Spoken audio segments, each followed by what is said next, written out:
you know, we store all this food and eat out of the root cellar, and people think, oh, it's a throwback to the Pilgrim days of the 1800s, or to some sort of, you know, harsh and grim sort of eating regimen. But really, I mean, this root cellar alone is stocked with variety, with flavors, with color.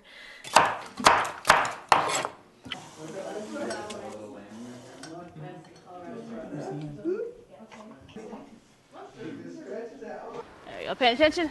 Come on! Come on, boy, let's go! Come on! Come on, come boys.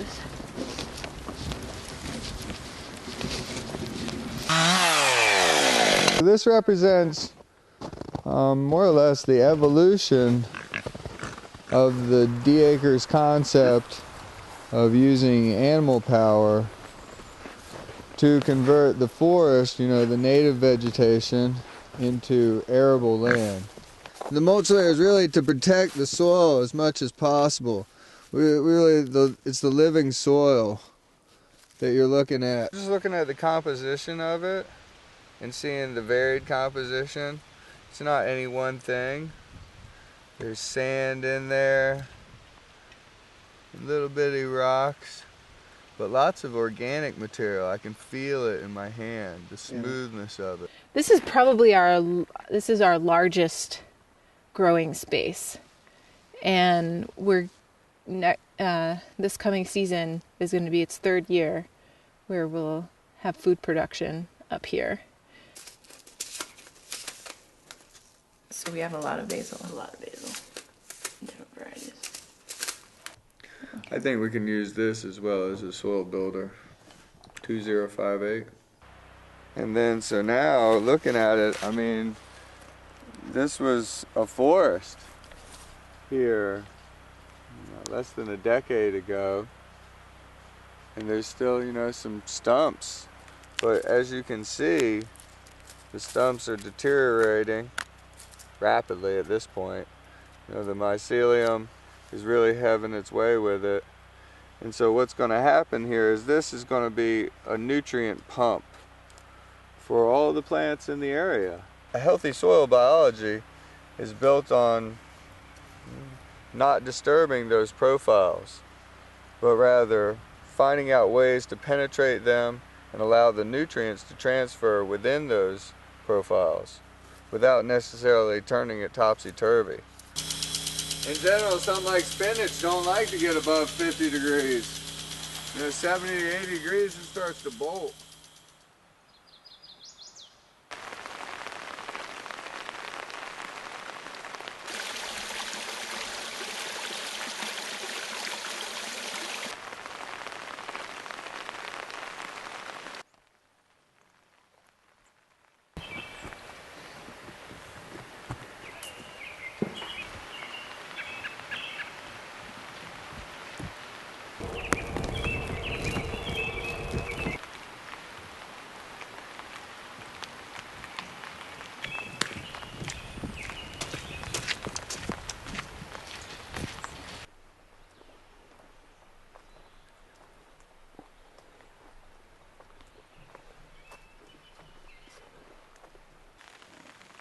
Pigs were here until April 2011, and then we moved the fence up, moved the pigs up, got potatoes planted here about the 1st week of May, and once they were planted we had 2 different rounds of hilling, once in June, once in July. We just bucket by bucket got in a bunch of compost and built the beds into what we've got now.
right now around me, I've got a mix of things. Again, another butternut in the back. I've got hazelnuts right here. We've got currants, black currants, echinacea, lyastra, St. John's wort, lupin. We've got some lilies on the corner. Schizandra, a vine on that trellis back there. Hops in the corner. More mullein. Again, it's just a diversity of things that are serving us, serving the land, serving the bees. You know, it's about the food that we're going to glean from this area. But by gleaning the food, or to glean the food, we need to build the soil and feed the bees, and that's at work at the same time that the food production is at work.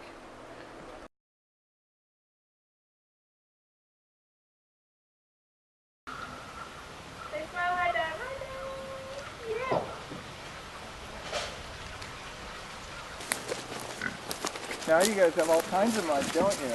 Oh, you're so excited. It's muddy.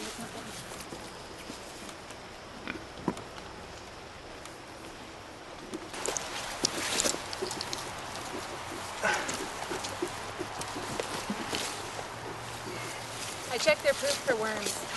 So far, no worms. Which is very good. Very good, girls. No worms. So should we move their house, sweetie, before we put the fence up?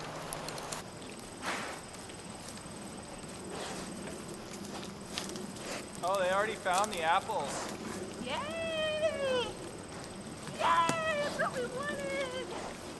So we're asking lots of questions, but we're also finding fun answers, but it's slow.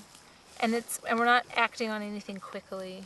I think that's a really big thing. We're not like, hey, we're gonna do this, and we just like tear it all up, and you know, we're speculating and we're asking, yeah. See?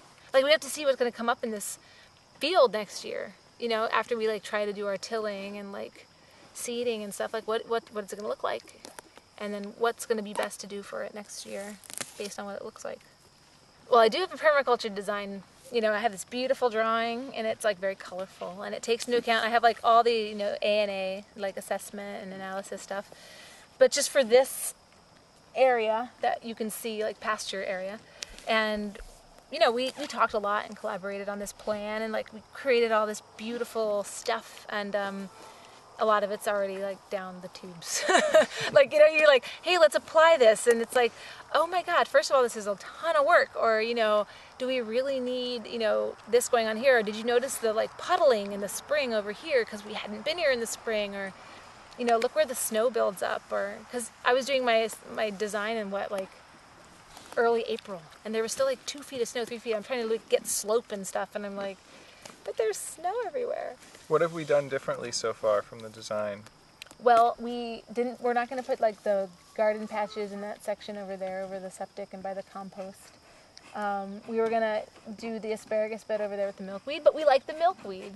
Right. We like milkweed. Like I hated milkweed in the fall, and then this spring we've been eating it, and like it's beautiful and attracts all these amazing butterflies and all this amazing insect life. So now milkweed is not, I mean, this is like over 5 months. Now milkweed is something we're not gonna.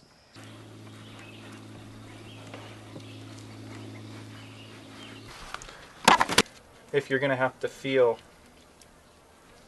you know, every twitch of this dying bird that you're gonna eat, you're gonna have to make sure you're good and hungry.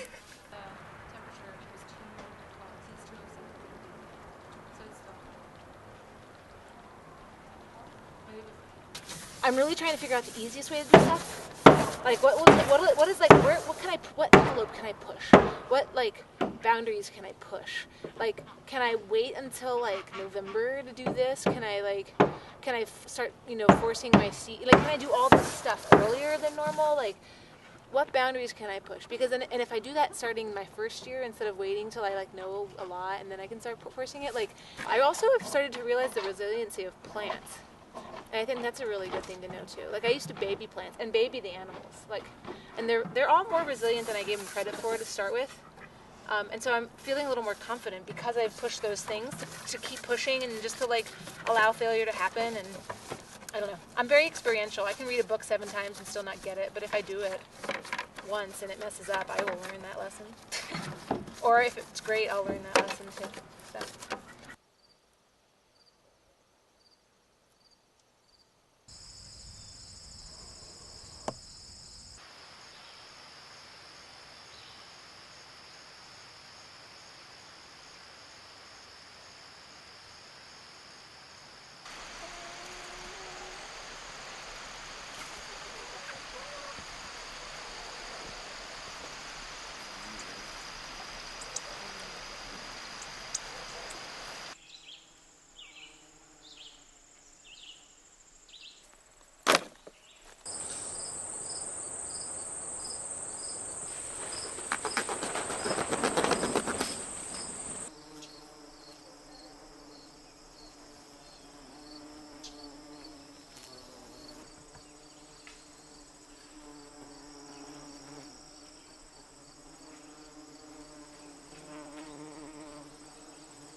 in the whole farm system, especially when we're looking at building soil from different nutrient bases and different resources, like the wood.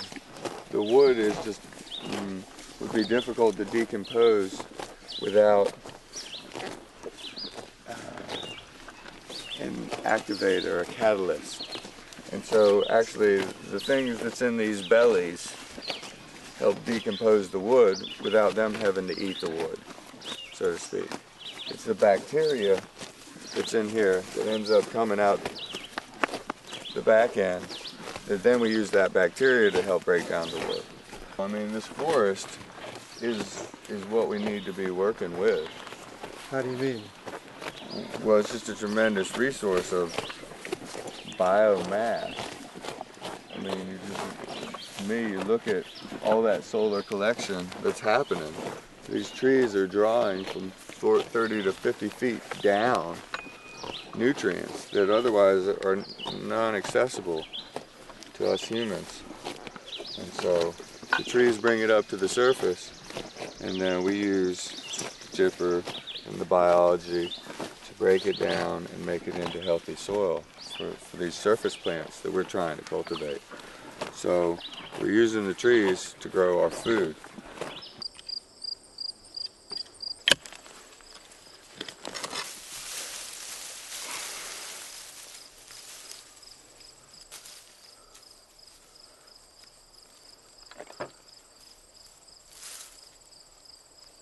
Well, more or less, we just built this year. I mean, this was the pig pasture. So when we came in here and put the potatoes on, right on the ground, after that, we brought in a whole mess of biomass, compost, hay, you name it. Whatever. If we were living on the coast, we'd be putting seaweed on this stuff. These potatoes are actually our garden pioneers. They're the advanced legion of vegetables have come to feed us in the northern forest. What we're doing is building the bed.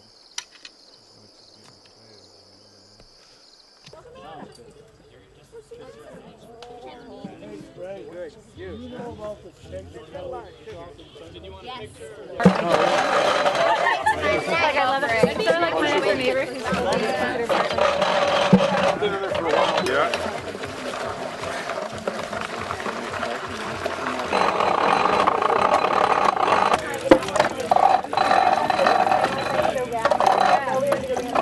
We'll go next time.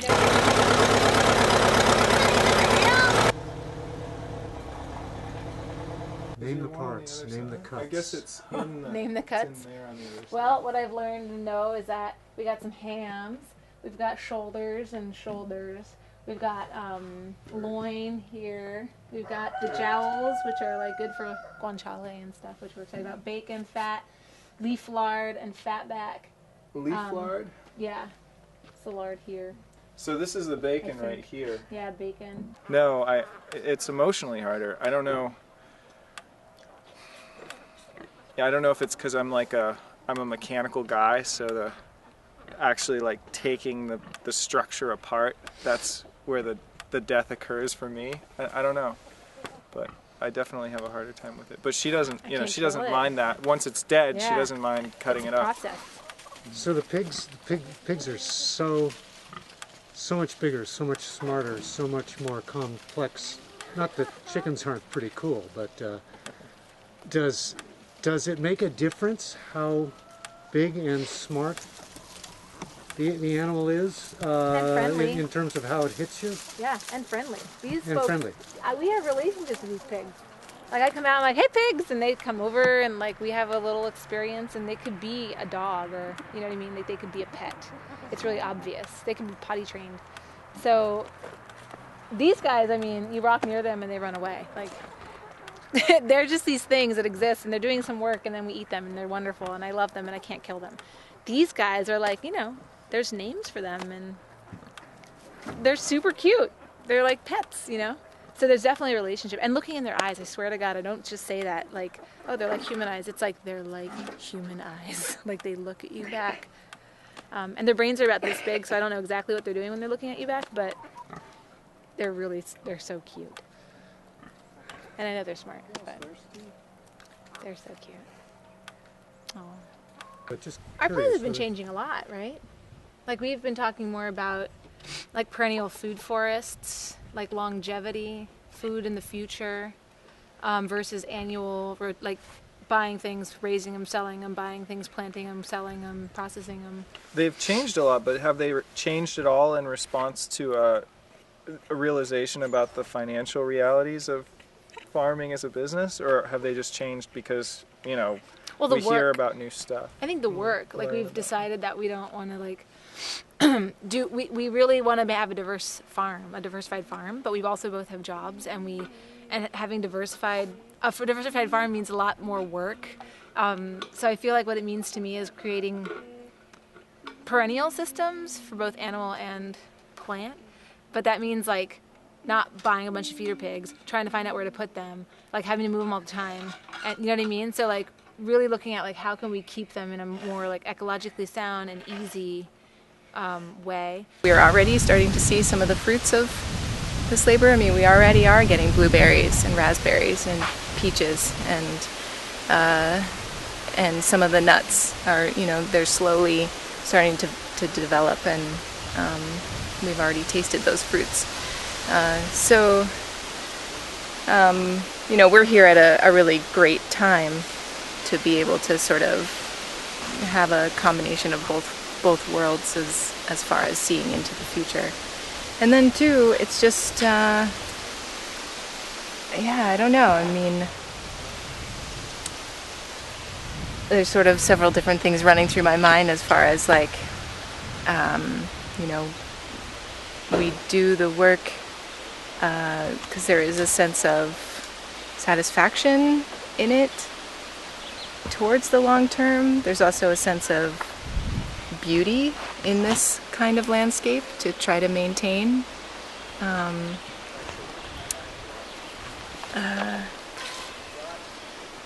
I don't know.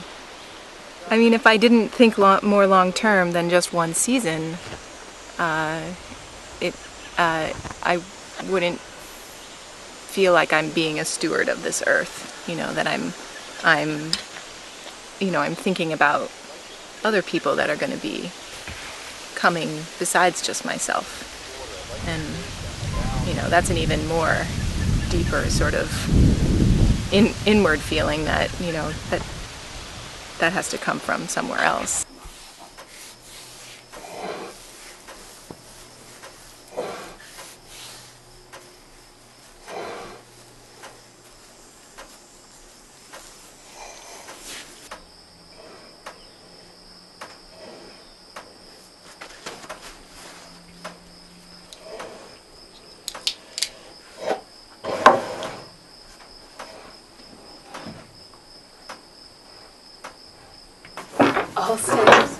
I'll stay and look at the cute piggies. Oh, I see the tail.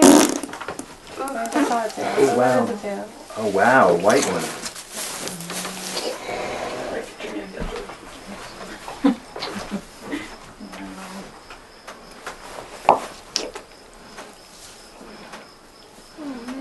Wow. Whitey. It was like a naked bull rat. Totally.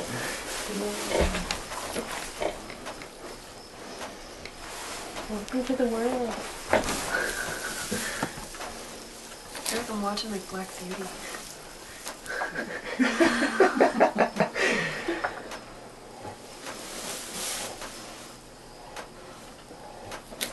There you go. Aww. I'm alive.